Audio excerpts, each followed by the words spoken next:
ஆன்மீகம் முத்தமிழில் புராணத்தில் எப்படி வேகத்தோட வீரத்தை செயல்பட்டு குருஷேத்திரம் நடத்துனாரோ அதே மாதிரி முடியாட்சியில் கரிகாலங்கிறவரும் செயல்பட ஒன்று தான், பெயர் தான் மாற்றம். அரசவைக்கு 2 வயோதிகர்கள் வந்தார்கள். அப்போது கரிகாலன் சிறு வயதில் இருந்ததுனால என்ன வேணும்னு கேட்டாங்க. நான் மன்னரை பார்க்க வந்திருக்கோம், நீங்கள் இருக்கீங்க, அப்போ நீங்கள் இருங்க, மன்னரை வர சொல்கிறேன் அப்படின்னு உள்ளே போயிட்டு வயோதிக வேஷம் போட்டு வந்தார் கரிகாலன்.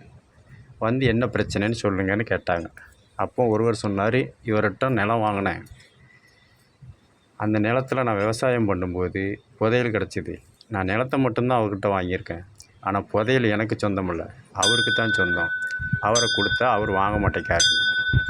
அப்போ இவன் எதிரணிகிட்ட கேட்கும்போது, நான் இடத்த கொடுத்தோன்னா அதில் வரக்கூடிய லாப நஷ்டம் எல்லாமே அவங்களுக்கு தான், அதனால் அந்த புதையல் எனக்கு வேண்டாம். அதுக்கு அவர் கரிகாலன், வயோதிக வேஷத்தில் இருக்க கரிகாலன் சொல்லுவார், உங்கள் 2 பேர்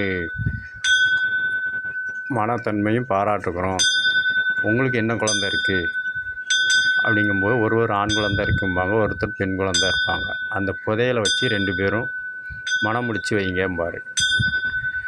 காரணம், மன்னர் வீரமோடு இருந்தாலும் வேகத்தோடு செயல்படணும். காரணம், மக்களுக்கு தேவைப்படுறத வரிப்பணங்கிற மூலம்தான் சேகரித்து உதவுவாங்க. ஆனால் இவங்க 2 பேருமே தனக்கு கிடைச்சதை கொடுக்காம தானே எடுத்துக்கொள்ளணுங்கிற எண்ணம் இல்லாமல் அந்த மக்களுக்குடைய பொருளாதாரம் முதுகெலும்பு அரசுக்கு பொருளாதாரம் தான். இந்த அடிப்படையில் மன்னர்கிட்ட சொன்னாங்க. அவரும் கரிகாலனும் சொன்னார், நிலத்தில் இருக்கக்கூடிய புதையல் அரசாங்கத்துக்கு சொந்தம், இருந்தாலும் அதை நேரடியாக அங்கே சொன்னனால உங்கள் பெருந்தன்மையை பாராட்டி 2 பேரும் அந்த மகனுக்கும் வயது வந்த மகளுக்கும் திருமணம் செஞ்சு வச்சிடுங்க. இது அரசாங்கத்துக்குடைய வாழ்வாதார உபதேசம் என்று சொல்லிக்கிட்டு தீர்ப்பை விரும்பினாங்க. 2 பேரும் ஏற்றுக்கிடுவாங்க. திரும்பும்போது கொஞ்சம் நின்றுங்கன்னு கடைசியில் எடுத்து தன்னோட மாறு வேஷத்தை கலைச்சி, நீங்கள் ஏன்ட தான் சொன்னீங்க, நான் சிறு வயதாக இருந்தாலும் உங்களுக்கு தீர்ப்பு சொன்னதை அப்படிங்க எடுத்து சொல்லும்போது தான் சொல்லுவாங்க. இதன் மூலம் கரிகாலனும் சிறுவன் என்ற கோழைத்தனம் இல்லாமல் வீரமும் இருந்தது. அதே சமயம் மக்களுக்கு என்ன சேவை செய்யணுங்கிறத விவேகமும் இருந்தனால, வீரமும் விவேகமும் ஒன்றா இருந்தனால அவர் தீர்ப்பை 2 பேரும் ஏற்றுக்கிட்டாங்க. எந்த ஒரு செயலும் மக்களுக்காகத்தான் இருக்கணுங்கிறது தான் ஆளுமையில் சொல்கிறது. இதை நாடகத்தமிழில் படகோட்டிங்கிறதுல மக்கள் திலகம் ஒன்று சேர்ந்து வாழ்ந்தால் அரசாங்கம் நமக்கு எல்லா உதவியும் செய்யுங்கிறத 2 அணியாக இருந்து எதிர்த்துப்பாங்க. கடைசியில் வயோதிக வேஷம் போட்டு சொன்னதை கேட்பாங்க. அப்போ தான் கதாநாயகிட்ட மக்கள் திலகம் சொல்லுவாங்க, நல்லது செய்ய மாணிக்கமாக வந்தேன், யாரும் என்னை ஏற்றுக்கலை, ஆனால் வேஷம் போட்டு ஏற்றுங்க. இந்த காலத்தில் வேஷத்துக்கு தான் மதிப்பு என்று அரசியலை அந்த காலத்திலேயே புராண அடிப்படையில் சூட்சமமாக எடுத்து சொல்கிறது நாடகத்தமிழ் படகோட்டிங்கிறது. இந்த இடத்துல ஜெயித்தது மக்களா மன்னரா என்று சிந்திக்க கிடையாது. யாரும் ஜெயிக்கவும் இல்லை, தோக்கவும் இல்லை. வரக்கூடிய சந்ததிகளுக்கு வாழ்வாதாரத்துக்காக ஒருத்தர் விட்டு கொடுத்து போகிறது தான் ஆளுமை. முடியாட்சி, குடியாட்சி பெயர் தான் மாற்றமே ஒழிய புராணத்தில் நடந்தது தான் செயல்படுறாங்க. இதைத்தான் ஆன்மீகம் முத்தமிழ்ங்கிறது அடிப்படையில் சொல்லுவாங்க. அவ்வை கூட வரப்புயர அப்படின்னு தான் ஒரு வார்த்தை சொன்னார். காரணம், விவசாயம் நிலஞ்சால் தான் மன்னராட்சியாக இருந்தாலும் சரி, மக்களாட்சியாக இருந்தால் உணவு பஞ்சம் இல்லாமல் செழிப்பு அடையும். வரப்பு வசந்தால் நீர் உயரும், நீர் உயர்ந்தால் நெல் உதரும், நெல் உயர்ந்தால் நெற்கதிர்கள் வரையும், உணவு பஞ்சம் இருக்காதும்பாங்க. இதையே வள்ளுவர் இயற்றலும் ஈட்டலும் காத்தலும் காத்தலை வகுத்தலும் வல்லது அரசும்பாங்க. பதவிங்கிற பொருளுக்கு கூட ஒவ்வொரு இடத்தையும் தனித்தனியாக பார்த்தா பொருள் தரும். பா என்பதற்கு பசித்திரு, தா என்பதற்கு தனித்திரு, வி என்பதற்கு விழித்திரு. இந்த பா, தா, வி இதை 3ஐயும் சேர்த்தா பசித்திரு, தனித்திரு, விழித்திரு என்று பொருள் தரும். இதை கூட்டுத்தொகையை தான் பதவி அப்படிங்கிறத சொல்லுவாங்க. ஆன்மீக முத்தமிழில் ஆயுர்வேதம் கஷ்டப்பட்டு இஷ்டப்படு, செயல்திறன் கொண்டது. மருந்து நோய்படும்போது கஷ்டப்பட்டு மருந்தை இஷ்டப்பட்டு சாப்பிட்டாதான் நோய் குணமாகும். தமிழ்க்கடவுள் முருகன் வள்ளியை மணமுடிக்கும் போது அவர் வேடுவர் குலத்தில் உள்ளத தேனு திணை இதைத்தான் உண்டார். இது வைத்தியத்துக்குள்ள உணவு குணம், உணவே மருந்து. கண்ணன் கோகுலத்தில் வளர்ந்தனால பசுக்களின் பால்களை உண்டு வளர்ந்தார். இது உடம்புக்கு தேவையான உணவே மருந்து என்கிற முறையில் வரும். ராமன் காட்டுக்கு செல்லும்போது குகன் கொடுத்தது தேனும் தினைமாவும். இதுவும் உணவே மருந்து. அதே ராமனுக்கு சபரி புளிச்ச பழத்தை கொடுக்கக்கூடாதுன்னு அதில் புளிப்பு இருக்கா இல்லையான்னு கடித்து பார்த்து நல்ல பழங்களை கொடுப்பாங்க. நாவல் பழம் இரத்தத்தை சுத்திகரிக்கிறது. இது உணவே மருந்து. ராமபிரான் பாலம் அமைக்கும்போது அணில் கொடுத்தது இளநீ. இதுவும் உணவே மருந்து. வானரங்கள் ராமபிரானுக்கு கொடுத்தது கனி வகைகள். கனிகள் உடம்புக்கு ஊட்டச்சத்து கொடுத்தது. இதுவும் உணவே மருந்து. இதைத்தான் இயற்தமிழில் சாப்பாட்டுக்கு ராமன் போல் எரி.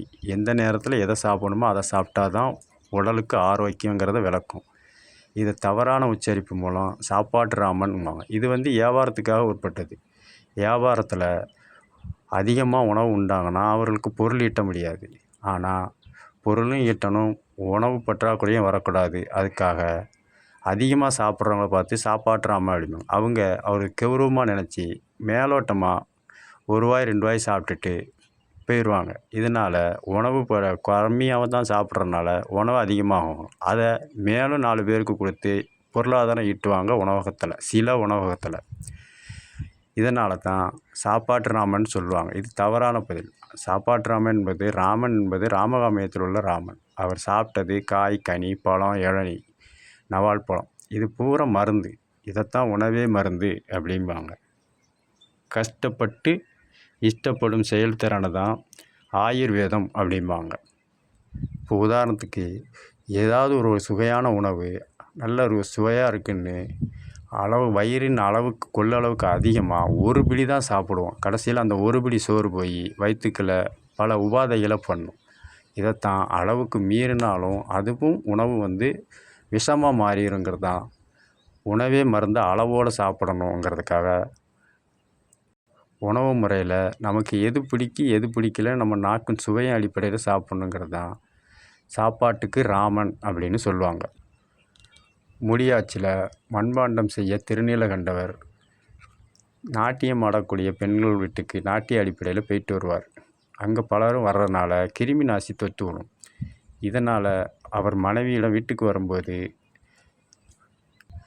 தொத்துக்கிருமி பட்டு உபாதைகள், உடல் கோளாறுகள் ஏற்படுங்கிறதுக்காக அவர் தூய தமிழில் தீண்டாதே அப்படின்னு சொல்லுவார் நீலகண்டரோட மனைவி. சிவன் மேலே ஆணை, என்னை இனிமேல் தீண்டாதீங்கள் அப்படிம்பாங்க. தீண்டாதே என்றால் தொடாதே என்று ஒரு அர்த்தம். காரணம், அந்த கிருமி நாசி மனைவியின் மேலே பட்டேன்னா அவர்களுக்கு உபாதை கிருமிகள் உருவாக வாய்ப்பு உண்டு. இதை சொன்னது தான் திருநீலகன் தீண்டாதே அப்படின்ட்டு சொன்னது.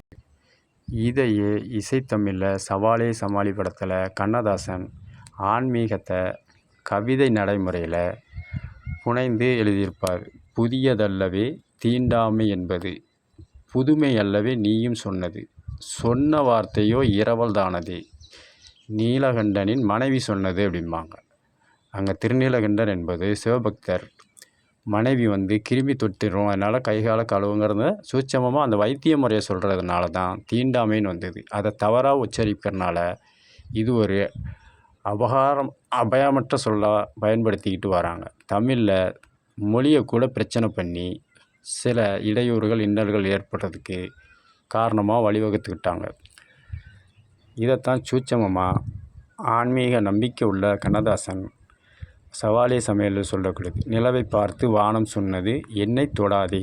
எதுவும் ஒன்றுக்கொன்று தொடாமல் இருந்தேன்னா வாழ்க்கை கிடையாது. தொடணும். அதே சமயம் தூய்மையாக இருக்கணும் என்கிறது தான் புராணத்துலேயும் சரி, முடியாட்சிலையும் சரி, குடியாட்சிலையும் சொல்லி எடுத்து உரைக்கிறாங்க. இது மேலோட்டமாக பார்த்தா தவறுதலாக தான் தெரியும். அது உள்ளர்த்தத்தை பார்த்தோம்னா அது ஒரு தொழில் அடிப்படையில் தான் பார்க்க வரும். தமிழ்கடவர் முருகர் காந்தர்வ திருமணம் பண்ண குறத்தி வாழ்ந்த இடம் வேடுவர்கள் குலம். அங்கே மலை சார்ந்த உணவுகளை தான் சாப்பிடுவாங்க. அதே மாதிரி ஆகாய கங்கை, கங்காதேவியை அவதாரம் எடுத்தது மீனவ குலத்தில் பிறந்திருப்பாங்க. அங்கே மீன்களை தான் உணவாக உண்பாங்க. அது வைத்திய மரம், உணவே மருந்து. வாணிபம் செய்து பிழைப்பவர் திருவெங்காடர். அவர் பெயர் மாற்றத்தால் பட்டினத்தார். இவர் வணிகம் செய்யும் தொழிலை சார்ந்தவர். புனிதவதி என்பவர் வணிகம் தொழிலை சார்ந்தவர். அவர் மாங்கனி கொடுத்தனால உணவே மருந்து அடிப்படையில் கடவுள் இருக்காரா இல்லையாங்கிற ஐயப்பாட்ட கணவனுக்கு ஏற்படுத்தி அதை நிவர்த்தி செஞ்சுக்கிட்டு வாழ்க்கை வேண்டாம் என்று இல்லறம் விட்டு துறவறம் புரிஞ்சு புனிதவதி காரைக்கால் அம்மையாரை சேர்ந்துக்குவாங்க. திண்ணப்பன் என்பவர் வேட்டையாடுவதும் தொழிலை கொண்டவர். அவர் கொடுத்தது இறைவனுக்கு மாமிசங்களும் வாயில் வைத்த உமிழ்நீர் வைத்த அபிஷேகம் செஞ்சார். இது அவருடைய தொழில். திருநீலகண்டர் என்பவர் மண்பாண்டம் செய்யும் தொழிலை செய்து வந்தவர். பத்மாவதியை மணக்க குறி சொல்லும் குறத்தி பெண்ணாக பெருமாள் அவதாரம் இருந்தது. அவதாரம் குறத்தி மகளாக வருவார் விஷ்ணு பகவான். கோ என்ற பசுக்கள், குளம் என்ற குளம், பசுக்கள் நிறைந்த இடத்தில் வளர்ந்தவர் தான் கண்ணபிரான். இதை கோகுலம் என்பார்கள். கௌசிகன் என்ற மன்னர் தான் புராணம் அடிப்படையில் ஆட்கொண்டு விஸ்வாமித்திரன் என்று பெயர் பெற்றார். மன்னராக இருக்கும்போது மன்னராக செயல்பட்டார். ஆன்மீகவாதியாக இருக்கும்போது ஆன்மீகியாக செயல்பட்டார் விஸ்வாமித்திரர். அது அவருடைய தொழில். காலணிகளை பராமரிக்கும் தொழிலில் ஈடுபட்டவர் வளர்ந்தவர் தான் வீரன் என்ற மதுரை வீரன் என்ற குல வழிபாடு உள்ள தெய்வம். மதுரை வீரன் குலத்தொழில். வேதங்களை ஓதும் வேதியர் குலத்தில் பிறந்தவர் தான் நம்பி. பிள்ளையாரின் அருள் பெற்று இல்லறத்தை விட்டு சிறு வயதிலேயே துறவரத்தை ஆட்கொண்டதனால் அவர் செய்த தொழில் மூலம் நம்பி ஆண்டார் என்று பெயர் பெற்றவர். அது இவருடைய தொழில். காரணம், ஒவ்வொரு தொழில் செய்வதற்கும் ஒவ்வொரு விதமான உபாதைகள் ஏற்படும். அதை சரி செய்வதே ஆயுர்வேதம். இதற்காகத்தான் ஆயுர்வேதத்தில் காய் கனிகளை உண்வதும் அளவோடு இருக்க வேண்டும். உணவே மருந்து என்றது சொல்லுவதுதான். கஷ்டப்பட்டு இஷ்டப்படும் செயல்திறன் கொண்டது மருத்துவம் ஆயுர்வேதம் என்பார்கள் ஆன்மீக முத்தமிழில். தாய்மையின் குருதி கழிவு சேகரிக்கப்பட்டு தந்தையின் உயிரணுவோடு இணைந்து தூய்மையான பிள்ளை என்ற குழந்தை சிசு பிறப்பதனால் இதை தூய்மையான பிள்ளை என்பார்கள். இதை என் கிராமத்து வழக்கில் வயோதிக மூதாட்டிகள் தூய்மை பிள்ளை என்பதை சொல்வார்கள். எந்தவித கழிவுகளும் ஒருவருக்கு தேவையில்லாத பொழுது இன்னொரு உயிரினத்திற்கு தேவைப்படுகிறது. ஆகையினால் உணவுகளையும் சரி, உதிரங்களையும் சரி, உயிரணுக்களையும் சரி விரயம் செய்யக்கூடாது என்று ஆன்மீக முத்தமிழர்கள் அன்றே சூட்சமமாக எடுத்து சொன்னார்கள். இது நகரவாசிகளுக்கு புரிய வாய்ப்பு கிடையாது. கிராமவாசிகளான மூதாட்டிகளிடம் இன்னும் கைப்பிள்ளை குழந்தைகளை பார்த்து தூய்மையான பிள்ளைகளை தான் தூய்மை பிள்ளை என்பாங்க. காலமறிவில் அது ஆபாசமாக சொல்லப்படுகிறது. நமக்கு தேவையில்லாத உணவு கழிவு இன்னொரு உயிரினத்திற்கு தேவைப்படுது. நம்ம ஒரு பிடி சோறு தேவையில்லைன்னு வெளியில் இருந்தோம்னா அந்த சாப்பாட்டை சாப்பிட்றதுக்கு காகம், குருவி, எறும்பு, கால்நடைகள் காத்திருக்கும். அதனால் எதையும் கழிவாக நினைக்காம உணவாக நினச்சி அதை சேகரிக்கவும் பாதுகாக்கவும் பராமரித்தாலுமே வைத்திய முறை. இதையே இசைத்தமிழில் எங்கள் தங்கம்ங்கிற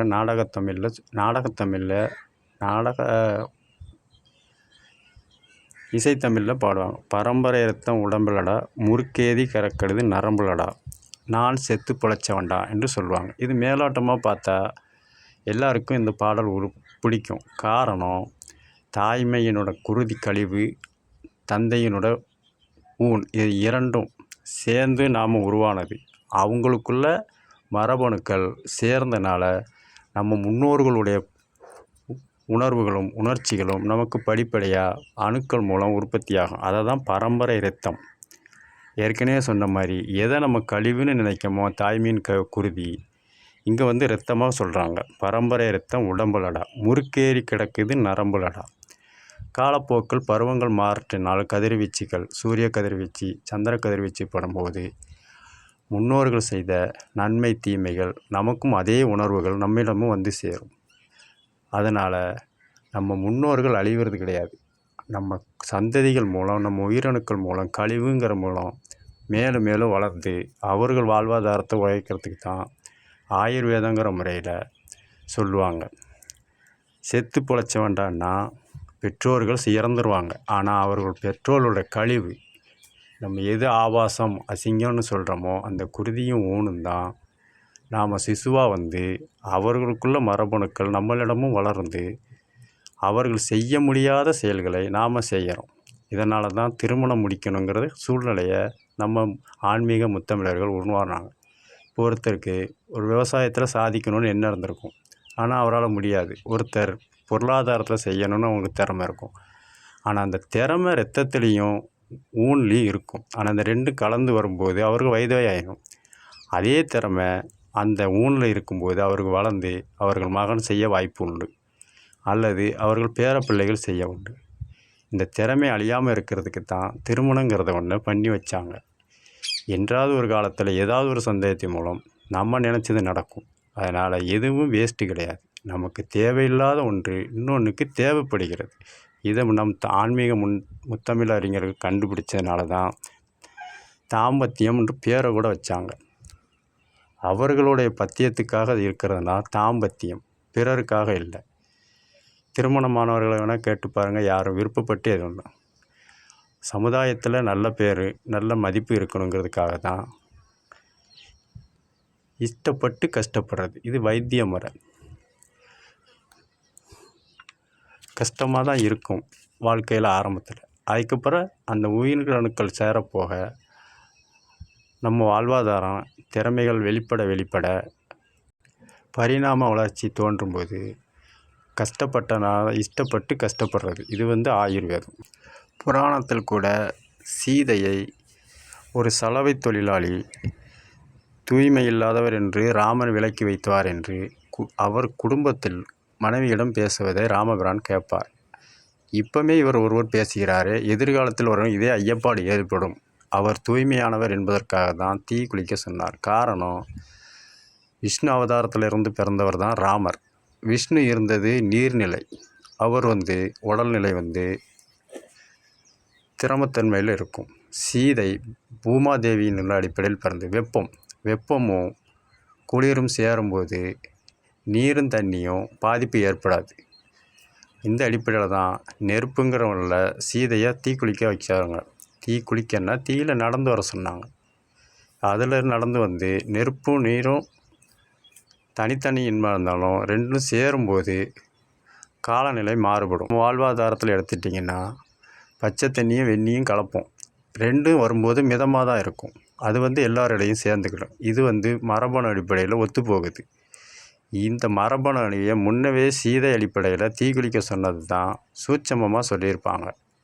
இதைத்தான் இப்போ ஒருவரோட சந்ததி உண்மையா இல்லையா என்பதை அவர் மரபணு காரணம் நல்லா புரிஞ்சுக்கணும். பெண்மையிடமிருந்து தான் மரபணு எடுப்பாங்க, ஆண்மையிடம் எடுத்து ரெண்டும் ஒத்து போகுதான்னு பார்த்து தான் அவர்கள் உண்மையானவர்கள் என்றதை வெளிப்படுத்துவாங்க. மேலும் யாருக்குள்ளேய மரபணு தெளிவுபடுத்துவாங்க. இது வைத்திய முறையை அன்றைக்கே சொல்லி கொடுத்தது ராமாயணம். ஏற்கனவே சொன்ன மாதிரி நம்ம தாய் தகப்பனுடைய வெப்பக்காற்று குளிர்காற்று கலவை முறையில் தான் குருதி ஊன் என்ற இரண்டும் பின்னமாகி 3 தன்மையில் உள்ள சமநிலைப்படுகிறது. இதைத்தான் மரபணும்பாங்க. அப்போமே இதை கண்டுபிடிச்சி சொன்னது ஆன்மீகம்தான். பேர் தான் மாறி இருக்க ஒழிய செயல் எல்லாம் ஒன்று தான். இது மேலாட்டமாக பார்த்தா தெரியாது. அந்தந்த அனுபவ ரீதியாக பார்த்தா தான் தெரியும், புலப்படும், தெளிவுபடும். ராமபிரானே சந்தேகப்படுறாருங்கன்னா அதே செயல்பாடு தான் மன்னராட்சி காலத்திலையும் மக்களாட்சிலையும் வருது. அதனால தான் சோதனை, மரபணு சோதனை என்கிறாங்க. அப்போ அவர் செஞ்ச செயல் தான் இங்கே வருது. இது நம்ம உடம்புலையே இருக்கிற மரபணுவோட சூட்சமம். ராமபிரான் சீதையை தீக்குளிக்க வச்சது வைத்திய முறை தான். ராமகாவியம் முழுவதும் வைத்திய முறை தான் கையாளப்படுகிறது. ஒரு தவறை சுட்டி காட்டணும்னா அந்த தவறுனோட அமைப்போட வழியின் கோட்பாடு என்னன்னு தெரிஞ்சுக்கணும். ராமகாவியத்தில் பூமாதேவி சீதையின் தாய் கிடையாது. சுனையா என்ற வெப்பக்கதிர் சார்ந்த பெண்ணு தான் சீதையின் தாயாக கருதப்படுகிறது. விஷ்ணு பகவான் நீர்நிலையில் இருக்கிறார். அவர் திரவத்தன்மையில் உள்ள குளிர்ச்சி. சுனையா என்பது வெப்பக்கதிர் வீச்சுள்ளது. வெப்பமும் குளிர்ச்சியும் சேரும்போது மிதமாக வந்துடும். இதைத்தான் தீக்குளிக்க சொன்னது. ஆனால் நம்ம இன்னும் சீதை பூமாதேவியோட மகள் தான் நம்ம புராணத்தில் உள்ளதை மாற்றி நாடகத்தமிழில் காட்டிக்கிட்டு இருக்கோம். இந்த மரபணு சோதனையை ஆரம்பத்திலேயே செஞ்சது ராமபிரானரை சீதை தீக்குளிக்க சொன்னது தான். புராணத்தை மேலோட்டமாக பார்க்கக்கூடாது. அந்த கோட்பாடுகள் என்னன்னு கண்டுபிடிச்சாதான் அதில் உள்ள நிகழ்வு உண்மையா பொய்யா என்பது தெரியும். குடியாட்சியில் கூட அதை பூக்குழிம்பாங்க, அப்போ தீக்குளிக்கும்பாங்க, இப்போ பூக்குழிங்காங்க. விரதம் இருந்து முறைப்படி நீர்நிலையை மேலே விட்டுக்கிட்டு தான் போவாங்க. அப்போ அந்த நீருக்கும் நெருப்புக்கும் சமநிலைப்படும். அதையும் மீறி தாம் பெருசா இயற்கை பெருசான்னு போராட்டத்தில் இருக்கிறவங்க கால் பொத்து போகும், சில உயிரினங்கள் இழப்புக்கும் வாய்ப்பு ஆகும். இதைத்தான் மரபணு சோதனையை அன்றைய தீக்குளிக்க சொன்னதில் ராமகாவியத்தில் சொல்லியிருப்பாங்க.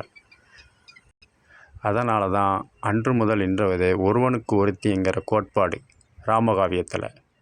ஆனால் கண்ணனோட இணையிட்டு பார்த்தீங்கன்னா ராமகாவியத்துக்கு ஒத்து போகாது. அங்கே இருப்பு சம்சாரங்கள் கோபியர் கொஞ்சம் மரான்பாங்க. கோட்பாடை முறைப்படி கண்டுபிடிச்சி அந்த புராணம் என்ன பதிவேடு பண்ணியிருக்கோ அதை பார்த்தா தான் நிறை குறைகளை கண்டுபிடிக்க முடியும். ஒரு அவதாரத்துக்குள்ள கோட்பாடு இன்னொரு அவதாரத்துக்கு இருக்காது. இது மரபணு சோதனை தான் சொல்லப்படுகிறது. குடியாட்சியில் கூட தூய்மை பணியாளர்கள் தான் பேர் வச்சிருக்கு. தூய்மைன்னா சுத்தமானது. ஆனால் அவர்கள் செய்யக்கூடிய தொழில் கழிவுகள் அகற்றுறது. ஏற்கனவே ராமகாவியத்தில் சொன்ன மாதிரியும் முடியாட்சியில் சொன்ன மாதிரியும் குடியாட்சியில் தான் நடக்குது. பெயரை தான் மாற்றிருக்கீங்களோ உடைய செயல்பாடுகள் பூரா ஒன்று. அதனால தான் எதை தீட்டுன்னு சொன்னீங்களோ அவர்கள் தூய்மை பணியாளர்கள் காலில் உழக்கூடிய சந்தர்ப்பம் 2019 வந்தது. இது மேலோட்டமாக பார்த்தா தெரியாது. தொடாதேன்னு சொல்கிறத நீங்களே அதை தொடக்கூடிய சந்தர்ப்பங்களை உருவாக்கவில்லை. அப்போ காலம் நம்ம அனுபவத்து மூலியமாக தான் பாடத்தை நடத்துது. என்னத்தான் படிச்சிருந்தாலும் சரி, அந்த அடிப்படையில் பார்த்தாலும் அனுபவம் தான் ஒருத்தரை மாறுபடுதல் வரும். தெரிஞ்சவனுக்கு சொல்லி கொடுக்க தேவையில்லை, தெரியாதவர்களுக்கு சொல்லியும் பிரயோஜனம் இல்லை. அனுபவம் மூலியமாக தான் கற்றுக்கிட முடியும். இது தான் புராணங்கள். இதுவே ஆன்மீக முத்தமிழில் உள்ளது. இதைத்தான் தலைவன் என்ற நாடகத்தமிழில் அறிவுக்கு வேலை கொடு, பகுத்தறிவுக்கு வேலை கொடு என்று ஆன்மீக முத்தமிழில் இசைத்தமிழில் சொல்லியிருப்பாங்க. 9 வாசல் வைத்து உடம்பெனும் கோட்டையை கட்டி வைத்தான். அந்த 9 வாசலுக்கும் அறிவெனும் வாசலை திறந்து வைத்தான் தான் சொல்லுவாங்க. 9 வாசலும் கழிவுகளை தான் வெளியேற்றுது. இது தொடக்கூடாதுன்னு தான் நம்ம சொல்கிறோம். அந்த கழிவுகளை தொடுன்னு அந்த காலத்துலேயும் சரி இந்த காலத்துலேயும் சொல்லக்கூடாது. அதை தான் அறிவுக்கு வேலை கொடு என்று தலைவன் என்ற படத்தில் அறிவுக்கு வேலை கொடு, பகுத்தறிவுக்கு வேலை கொடு என்று இசைத்தமிழில் சொல்லியிருப்பாங்க ஆன்மீக முத்தமிழில். அந்த தலைவன்கிற நாடகத்தமிழில் மண்வெட்டி கையில் எடுப்பார், மற்றவருக்கு குழிப்பெருப்பார், அது தன் பக்கம் திரும்பி இருக்கும் என்பதை தானறிய மறந்துடுவார் என்று சூட்சமமாக வைத்திய முறையை சொல்லுவாங்க. நம்ம தான் நல்லது செய்கிறோன்னு நினச்சி அவங்களே அறியாமல் மண்வெட்டியில் குழிப்பறிக்கிற மாதிரி செய்கிறது தான் இசைத்தமிழில் புராணத்தில் நடந்த நிகழ்வுகளை சூட்சமமாக சொல்லுவாங்க. பகுத்தறிவுங்கிற தலைவர் கூட ஒரு தூய்மை பணியாளர் வீட்டுக்கு உணவருந்த போனார். அப்போ அவர் வீடு சுத்தமாக இருக்கிறது தான் உணர்ந்தார். ஆனால் அவர் கூட சேர்ந்த போனவர்கள் அவங்க வீட்டில் சாப்பிட்றதுக்கு அருவருப்பாக தான் பார்த்தாங்க. அப்போ அந்த தலைவர் சொன்னார், அவன் தூய்மையாக தான் இருக்கான், அவன் மனசில் தான் அழுக்கு இருக்குது. இது உணவு நம்மளை விரும்பி அழைக்காங்க, உணவில் எதுவும் குறைபாடுகள் இருந்தால் சொல்லணும் அப்படின்னு அப்போமே சூட்சமமாக சொல்லியிருப்பார். ஆயுர்வேதம் என்பது தூய்மையாக இருப்பதை பற்றி தான் குறிக்கும். இதைத்தான் அந்த பகுத்தறிவு தலைவர் சொல்லியிருப்பாங்க. அவர் தொடக்கூடாத இனத்தை சேர்ந்தவர் இல்லை. அவர் தொடாமல் இருந்திருந்தாலும் கலவிகளை அகற்ற முடியாது. நாம் இதெல்லாம் சுத்தமாக இருக்கிறத பற்றி நாம் வாய் வழியாக தான் பேசிகிட்ருக்கோம். அவங்க நேரடியாக செஞ்சுக்கிட்டு இருக்காங்கிறத சூட்சமமாக அவர் கூட வந்தவருக்கு உணர்த்தவர் தான் அந்த பகுத்தறிவு தலைவர். இதைத்தான் இயற்தமிழில் சுத்தம் சோறு போடும், சுகாதாரம் குழப்பிவிடும் என்பார்கள். சுத்தம் என்பது ஆரோக்கியமான காற்று, நீர், நிலம் இது இருந்தாலே நமக்கு உணவு என்பது சோறு தான். சுகாதாரங்கிற முறையில் நம்ம பேசி தான் மக்களை குழப்புறதுனால அதை குழம்புன்னா சாப்பிடக்கூடிய குழம்புல குழப்புறது. அதை தான் சுத்தம் சோறு போடும், சுகாதாரம் குழப்பிவிடும்ங்கிறது தான் இயற்தமிழில் சொல்லுவாங்க. அதை உச்சரிப்பை தவறாக பயன்படுத்தினால வரக்கூடிய சந்ததிகளும் தவறாக எண்ணங்களில் இது பண்ணிடுறாங்க. தமிழை முறையாக உச்சரித்தா தான் பொருள் கிடைக்கும். ஒரு சொல்லுக்கு பல பொருள் உண்டு. அந்த சொல்லுக்கு முன்னும் பின்னும் எந்த வாசகம் வருதோ அதன் அடிப்படை தான் அந்த நடுவில் உள்ள பொருள் எடுக்கணும். நேரோட்டமாக எழுதும் மேலோட்டமாக எடுத்தால் தவறான யூகம்தான் வரும். புராணம் நம்பிக்கை உள்ள ராமானுஜர் தாம் அனைவரும் ஆலயத்திற்குள் வரலாம் என்கிற ஆயுர்வேதம் கலந்த தெளிவுபடுத்தினார். ஆலயத்தில் நீ பெரியவர் நான் பெரியவர் என்ற பாகுபாடு கிடையாது. அனைவருக்கும் இறைவன் சமம், இயற்கை என்ற இறைவன் சமம் என்பதை தான் ராமானுஜர் அன்றே தூய்மையான பற்றி தெளிவுபடுத்தினார். மேலும் இன்றைய குடியாட்சி முறையில் நாடகத்தமிழில் டாக்டர் பட்டம் வாங்கி வச்சேன் என்ன ஆச்சுது, டாக்டருக்கும் டாக்டர் பார்க்கும் உடம்பு தானே அது, கூட்டை விட்டு போகிற வயிறை பிடிச்சி வைக்க ஒன்றும் இல்லை, காளி பெருங்காய டப்பான்னு மந்திர புண்ணிகளை மருந்தும் உணவும் பற்றி சொல்லியிருப்பாங்க. எப்பேற்பட்ட படிப்பு இருந்தாலும் இயற்கையின் கையில் அனைவரும் சமந்தான். நாம் உண்ணக்கூடிய உணவு, உடுத்தக்கூடிய உடை, இருக்கக்கூடிய இருப்பிடம், உணவு, உறைவிடம், உடை, இந்த 3 அடிப்படையில் தான் பிணி வர்றதுக்கு காரணம்ங்கிறத சூட்சமமாக சொல்லுவார். எவ்வளோ பட்டம் படித்து வாங்கினாலும் இயற்கையோடு ஒத்து போகலைன்னா உணவே மருந்துங்கிற அடிப்படையில் தான் அவர் சொல்லுவாங்க. மன்னர் நீண்ட நாள் வாயணும்ன்றான் அதியமானுக்கு ஔவையார் நெல்லிக்கனியை கொடுத்தார். வள்ளுவர் கூட நோயற்ற வாழ்வே தான் குறைவற்ற செல்வம்னு சொன்னார். இது அனுபவம் மூலமாக தான் தெரிஞ்சுக்க முடியுமே ஒழிய பள்ளி படிப்பு மூலம் தெரிஞ்சுக்கல. பள்ளி படிப்புங்கிறது அது சுவடுகளும் தவிர அதை வச்சு அனுபவத்து மூலயமா இது நடக்கும் நடக்காது தெளிவுபடுத்தி கொள்ளணும். அதனால தான் பருவங்களை 4ஆக பிரித்தாங்க ஆன்மீக முத்தமிழர்கள். திதிய சந்திரன், பூமி, சூரியன் சுழற்சி முறையில் 16ஆக பிரித்தாங்க. அந்த 16ம் வளர்பிறை தேய்பிறை என்று சொன்னாங்க. இந்த சுழற்சி முறையில் தட்பவெப்பநிலை ஒவ்வொரு உடல்நிலைக்கும் ஏற்கனவே சொன்ன மாதிரி ஒருத்தருக்கு வெப்பநிலை உடம்பு, ஒருத்தருக்கு குளிர்ந்த உடம்பு, ஒருத்தருக்கு வெப்பமும் குளிர்மும் சேர்ந்து சாப்பிடுது. இதுக்கு அனுசரித்து உணவு சாப்பிட்டா தான் உணவே மருந்துங்கிற முறையில் வைத்திய முறையை புராணத்துலேயும் சரி முடியாட்சிலையும் குடியாட்சிலையும் தொடர்ந்து சொல்லிக்கிட்டு வராங்க. ஒரு பருவத்தில் சாப்பிட்ட உணவு, ஒரு காலை வேளை சாப்பிட்ட உணவு, மதிய உணவு சாப்பிட்ட உணவு, இரவு மாறுபடும். இதனால் உணவு மூலியமாக தான் உடம்பில் ஆரோக்கியமும் பலவீனமும் தென்படுதே தவிர உணர்ந்த ஆன்மீக முத்தமிழர்கள், ஆன்மீகத்தில் நம்பிக்கை உள்ளவர்கள், தமிழ் மீதும் நம்பிக்கை உள்ளவர்கள் அன்று முதல் இன்று வரை வழிபாட்டு முறையை கடைபிடிச்சிக்கிட்டு வராங்க. இதுதான் ஆன்மீக முத்தமிழில் உள்ள சூட்சமம். ஏற்கனவே சொன்னது தான் மீண்டும் சொல்கிறேன். முத்தமிழில், ஆன்மீக முத்தமிழில் சொன்னால் புரியாது, சொல்லத்தான் புரியும்.